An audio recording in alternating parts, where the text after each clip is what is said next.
सवाल में देखिए, अगर पूछ लिया first president of constitution assembly और दोनों ही दे रखे हैं, ठीक है, 19 के कॉन्स्टिट्यूशन वाले पेपर में मेरा क्वेश्चन ही गलत है, ठीक है।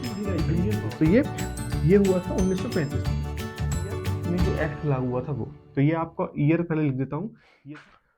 नमस्कार दोस्तों, जैसे कि आप जानते होंगे पॉलिटी की पिछली मैंने वीडियो डाली थी, वो काफ़ी लंबी थी और फिर मुझे उस पर इतना अच्छा वो नहीं मिल पाया रिव्यू। तो फिर मैंने क्या सोचा कि शायद आपके पास टाइम की कमी है, तो आपको पूरा नहीं पढ़ना है, आपको शॉर्ट शॉर्ट वो पढ़ना है जो इंपॉर्टेंट क्वेश्चंस आने वाले हैं पेपर में। तो मैं वही आपके पास लाया हूँ।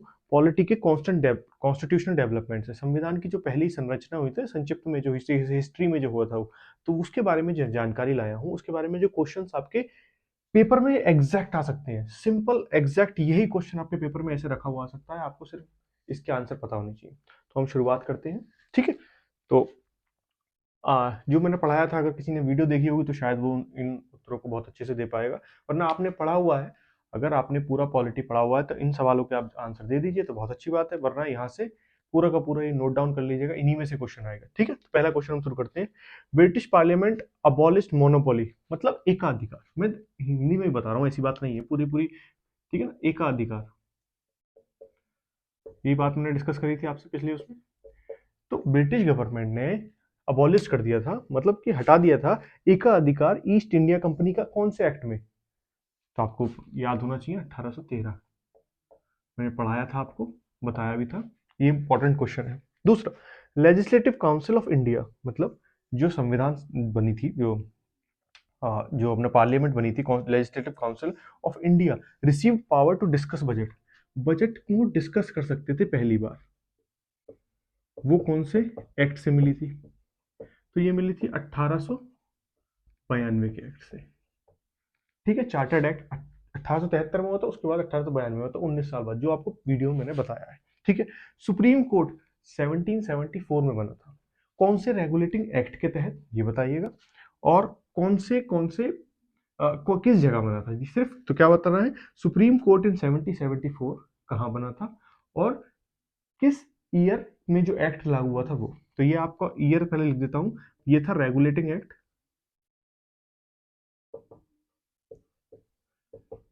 1773 और कलकत्ता में हुआ था, कलकत्ता, ठीक है, कलकत्ता में हुआ था, ठीक है। अब इससे नेक्स्ट क्वेश्चन है, बोर्ड ऑफ कंट्रोलर जो बीओसी थे, ध्यान है पिछली बार मैंने आपको बताया था बीओसी और BOD, board of controller, board of director, ठीक है। आपको बताया था एक राजनीतिक होता है, एक व्यापारिक होता है। डायरेक्टर किस में होता है? जो व्यापारिक, कंट्रोल कौन करता है? राजनीतिक, तो ये राजनीतिक वाले हो गए और ये डायरेक्टर कंट्रोलर वाले, डायरेक्टर जो होगा व्यापारिक हो गए, ठीक है। तो ये कौन से एक्ट के तहत है? तो आपको 1784 पिट्स इंडिया एक्ट याद रखना है अपना, ठीक है। अगला question, permission to English missionary, बहुत इंपॉर्टेंट, मतलब कहते हैं ना, ये मैंने क्वेश्चन इसीलिए लिखा है, बहुत ही इंपॉर्टेंट क्वेश्चन है। Permission to England missionary, English missionaries to work in India, ठीक है। इसका साफ साफ देखिए, ये वाली लाइन पढ़िएगा और फर्स्ट क्वेश्चन पढ़िएगा, British parliament abolish monopoly of east India company. ये मैंने इसीलिए नीचे लिखा था क्योंकि ये सेम ही क्वेश्चन है, बस इसका पूछने का तरीका दूसरा दूसरा है। यहाँ पे बता दिया है एकाधिकार खत्म करा था ईस्ट इंडिया कंपनी ने, ईस्ट इंडिया कंपनी के लिए एकाधिकार क्या कहते हैं, एकाधिकार समाप्त करा गया था ब्रिटिश पार्लियामेंट की तरफ से। यहाँ पे ये बोल रहे हैं और इंग्लिश मिशनरीज को भेजा गया इंडिया, तो वो कब होगा? 1813। आपको याद और समझाने के लिए ही मैं इस तरीके का कर रहा हूँ, वरना तो सिंपल टिक करना बहुत आसान होता है, ठीक है। अगला करते हैं, appointment of law member in governors council, बहुत मोस्ट इंपॉर्टेंट। हाँ, तो देखिए जैसे कि हम बता रहे थे, पिछले 5 क्वेश्चन हो चुके हैं, ये छठा क्वेश्चन मैंने नीचे से ऊपर लिख दिया, ये आपको आसानी पड़े उसमें, ठीक है। तो appointment of law member of governor general council, ये भी आपको मैंने बताया था उस वीडियो, पॉलिटी के वीडियो में, लॉ मेंबर की अपॉइंटमेंट हुई गवर्नर जनरल काउंसिल में, एक जना ऐड करा गया था, आपको ध्यान है? तो वो क्या कब हुआ था? 1833 एक्ट के द्वारा, ठीक है। अगले क्वेश्चन पे आ जाते हैं। अब बहुत ही इंपॉर्टेंट क्वेश्चन है दोनों के दोनों, ये मस्ट इंपॉर्टेंट क्वेश्चन है, इसमें से एक ना एक क्वेश्चन आएगा। ये इसमें क्या है? डायरकी, द्वैध शासन के बारे में बात हुई है। द्वय शासन सेंट्रल लेवल पे और द्वय शासन प्रोविंस लेवल पे। तो कौन से एक्ट के द्वारा हुए थे? दोनों अलग अलग हुए थे, आपको याद रखने हैं। ठीक, तो जैसे द्वय शासन इंट्रोड्यूस हुआ था सेंट्रल लेवल पे, वो 1935 के एक्ट के द्वारा हुआ था। ठीक है, और जो द्वय शासन जो हुआ था प्रोविंस में, वो कब हुआ था? ये भी आपको याद रखना, 1919। 1919 के एक्ट को क्या बोलते हैं? आप कमेंट बता दीजिएगा। ठीक है, वुमेन रिजर्व सीट इन लेगिस्लेशन। देखिए क्या होता है, मैंने जो आपको पढ़ाया था, वुमेन को वोट का अधिकार कब पहली बार मिला था, वो आपको पिछली वीडियो में पता ही था जो मैंने बताया था। ठीक है, तो ये वुमेन रिजर्व सीट इन लेगिस्लेशन, यहाँ पर रिजर्व सीट है, यहाँ पर वोट की बात नहीं करी गई है, सीट को रिजर्व करने की बात करी गई है कि आपके लिए 10 में से 3 सीटें आपके लिए रिजर्व है, सिर्फ उस पर महिलाएं खड़ी होंगी। तो ये हुआ था 1935 में जाके। ठीक है, अगले पे आ जाते हैं। बाई कैमरल मतलब एक अपने यहाँ राज्यसभा है, एक अपने यहाँ लोकसभा है। तो वो कब स्टार्ट हुआ था? बाई कैमरल मतलब होता है दो भवन, दो, हाँ, दो भवन जो होते हैं, एक राज्य भवन है, एक अपना लोकसभा। ठीक है, तो ये लोकसभा और राज्यसभा के लिए बाई कैमरल, जो जो दो टाइप में हो। ठीक है, ये कब हुआ ना, फर्स्ट टाइम इंट्रोड्यूस हुआ था, ये 1919 में। ये भी आपको याद रखना है। ठीक है, अब सेपरेशन ऑफ बर्मा, ये इंपॉर्टेंट क्वेश्चन है।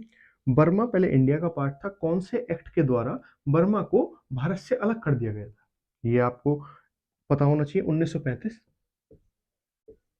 जो भारत का सबसे बड़ा, जहां से लिया गया, सबसे कॉपी कराया, क्योंकि यही 321 और 10 सूचियां थी जब 1935 वाले एक्ट में। ठीक है, अब प्रपोजल ऑफ कॉन्स्टिट्यूशन असेंबली मैंने क्यों लिखा है? ये क्वेश्चन ये है कि कॉन्स्टिट्यूंसी असेंबली तो बनी थी अपनी भारत में, तो वो किसके कहने पे, किसके प्रपोजल पे कि भाई कॉन्स्टिट्यूशन असेंबली बना दी जाए? तो वो था क्रिप्स मिशन। और ये क्या है, आपको कमेंट बताने, क्रिप्स मिशन में कितने पार्टिसिपेंट थे? जो उसमें तीन लोग थे, चलिए मैंने बता दिया, तीनों के नाम आपको याद होने चाहिए, वो आप लिख लीजिएगा, याद कर लीजिएगा, या आप कमेंट में बता दीजिएगा, मैं पिन कर दूंगा। ठीक है, ठीक है, तो आगे बढ़ते हैं इस बार इसके उसमें। एक मिनट, हाँ जी, तो 12वें क्वेश्चन के बाद हम 13वें क्वेश्चन की तरफ चलते हैं, जो कि Indian constitution was established under. ये क्वेश्चन मैंने 12वें के बाद तुरंत 13वां इसलिए लिया और नेक्स्ट उस पे स्लाइड, मतलब नेक्स्ट बोर्ड पे लिया, क्यों? क्योंकि इस क्वेश्चन के अंदर पूछा गया है, देखिए इससे पहले वाला क्वेश्चन जो था प्रपोजल के बारे में था, और ये एस्टेब्लिश्ड के बारे में। क्वेश्चन की कई बार लैंग्वेज चेंज कर दी जाती है, मतलब कि प्रस्तावना किसने दी? क्रिप्स मिशन ने दी। तो क्रिप्स मिशन ने जब स्थापना दी, तो क्रिप्स मिशन के बाद ही इस्टेब्लिश, इसी के अंडर इस्टेब्लिश्ड हुआ था, क्रिप्स मिशन के अंडर ही इस्टेब्लिश्ड हुआ था कॉन्स्टिट्यूशन असेंबली। और क्रिप्स मिशन कब आया था, ये भी एक क्वेश्चन है, ये भी याद कर लीजिए, 1946। ठीक है, आगे बढ़ते हैं इसके बाद। फर्स्ट, पहला प्रेसिडेंट कॉन्स्टिट्यूशन असेंबली का, मैं ना कांग्रेस का पूछ रहा हूँ ना किसी और का, first president of constitution assembly important है। और देखिए यहाँ लिखा हुआ first president of constitution assembly, और यहाँ लिखा हुआ first elected president of constitution assembly, दोनों में बहुत बड़ा चेंज है। यहाँ मैं सिर्फ पूछ रहा हूँ पहला वो, और ये जो इलेक्टेड हुआ। ठीक है, first president of constitution assembly और first elected president of constitution assembly में बहुत बड़ा अंतर होता है। ठीक, तो ये फर्स्ट प्रेसिडेंट अपने बने थे सचिदानंद सिन्हा।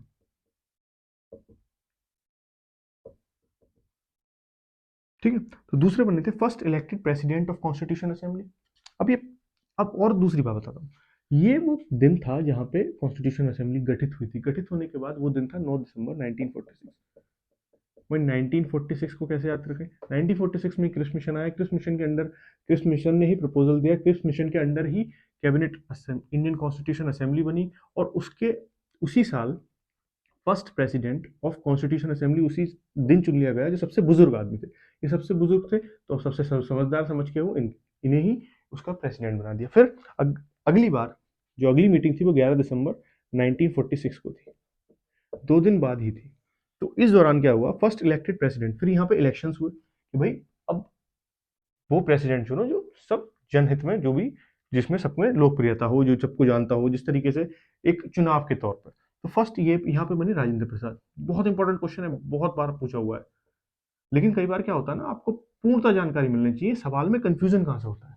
ठीक है ना, कंफ्यूजन कैसे होगा सवाल में? देखिए अगर पूछ लिया first president of constitution assembly और दोनों ही दे रखे हैं, ठीक है ना। ऑन द डेट पे 9 दिसंबर 1946 की डेट पे कौन प्रेसिडेंट था, या 11 दिसंबर 1946 की डेट में कौन प्रेसिडेंट था। तो यहाँ आपको इन क्वेश्चंस में अंतर आना पता होना चाहिए, तभी आप सवाल को कर पाएंगे, वरना अपना नंबर गवा देंगे। और ठीक है, ठीक है, ये क्वेश्चन है प्रियम्बल। प्रियम्बल मतलब प्रस्तावना, ठीक है। तो प्रस्तावना का पेश पहले ड्राफ्टिंग कमेटी के पहले किसने रखा, उसके सामने किसने रखा कि भाई प्रियम्बल। देखो प्रियम्बल अपना यूएसए से लिया गया, ये अगली क्लास में पूरी की पूरी बताऊंगा कौन सा चीज कहाँ से ली गई, किस तरीके से ली गई है, ठीक है ना। Preamble of drafting committee, drafting committee का प्रियम्बल, जब भी प्रस्तावना के बारे में बात आएगी ना, तो पहले ही जवाहरलाल नेहरू ने,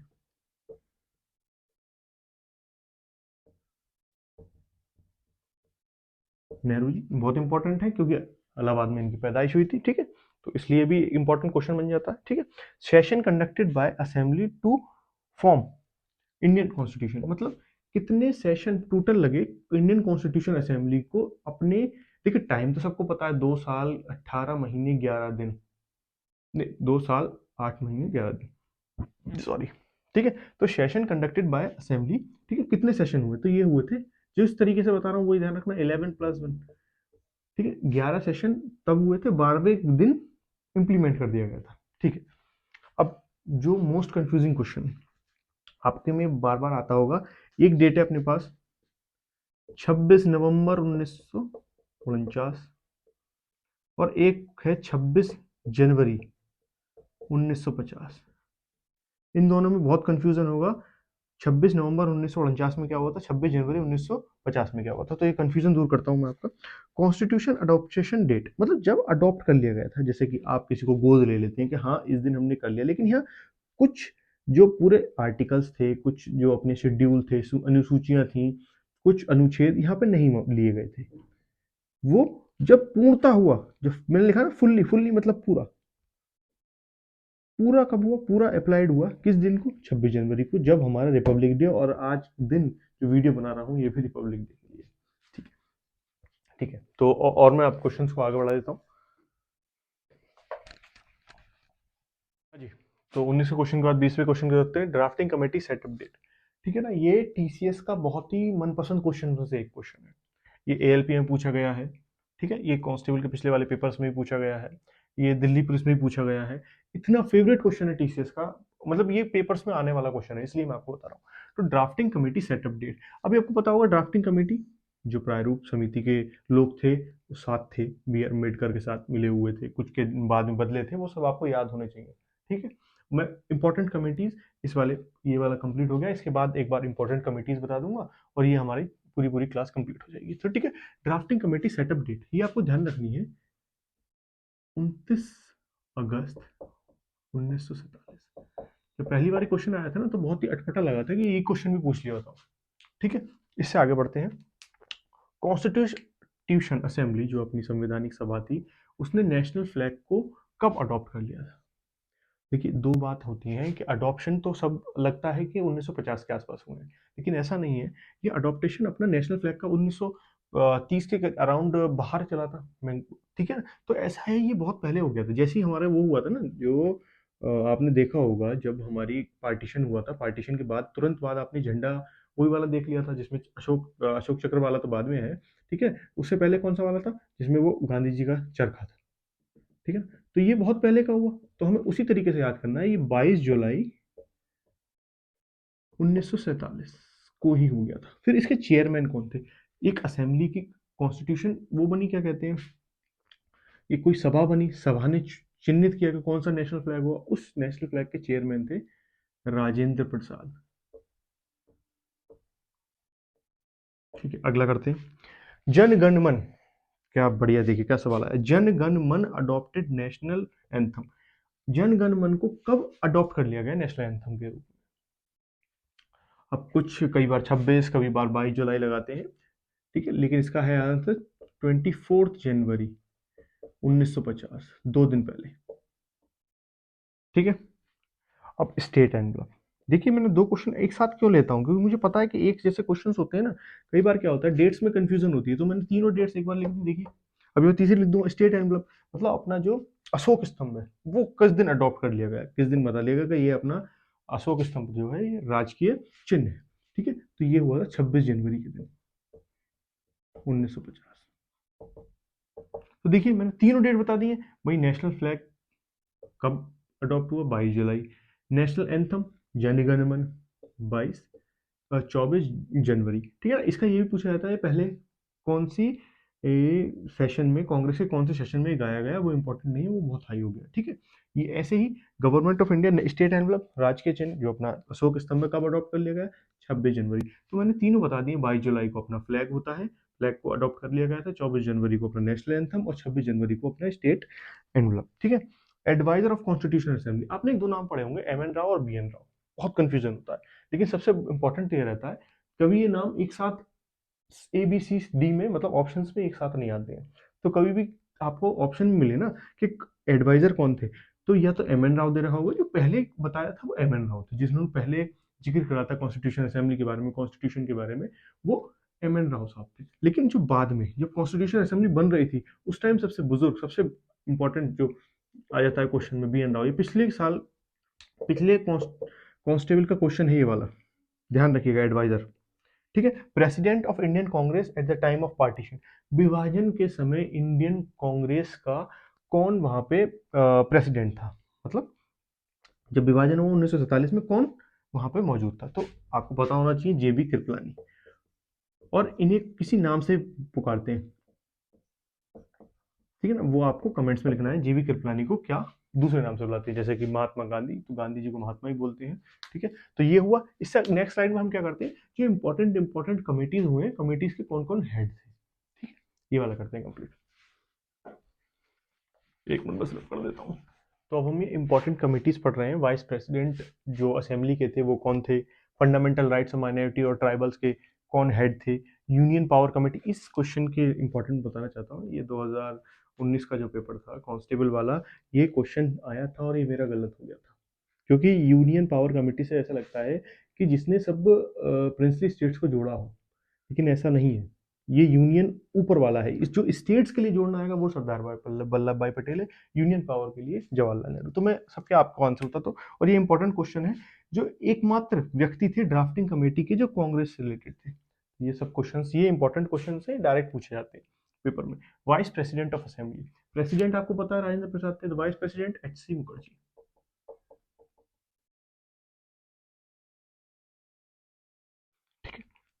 fundamental rights and minority and tribals, ठीक है।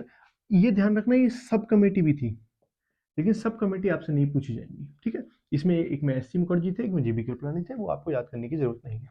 ठीक है। Fundamental rights and minority tribals, इसके थे सरदार वल्लभ भाई पटेल, वल्लभ भाई पटेल। ठीक है।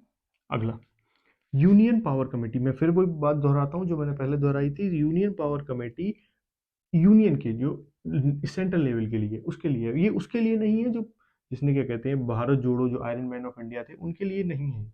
ये पिछली बार 2019 के कांस्टेबल वाले पेपर में मेरा क्वेश्चन ये गलत हो गया था। ठीक है। तो यूनियन पावर कमेटी, और ये है जवाहरलाल नेहरू।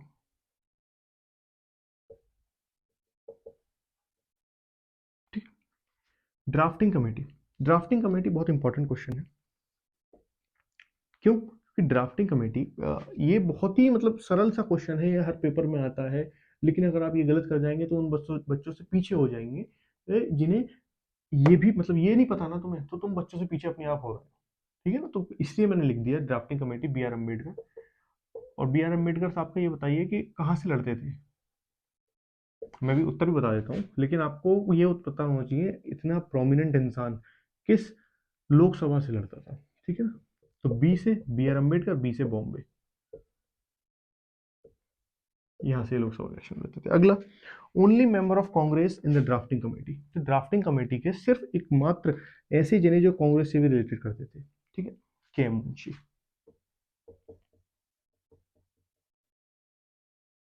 तो जितना मैंने पढ़ाया था उससे रिलेटेड यहाँ तक जो भी क्वेश्चन बनते थे, मैंने सबके सब आपको बता दिए।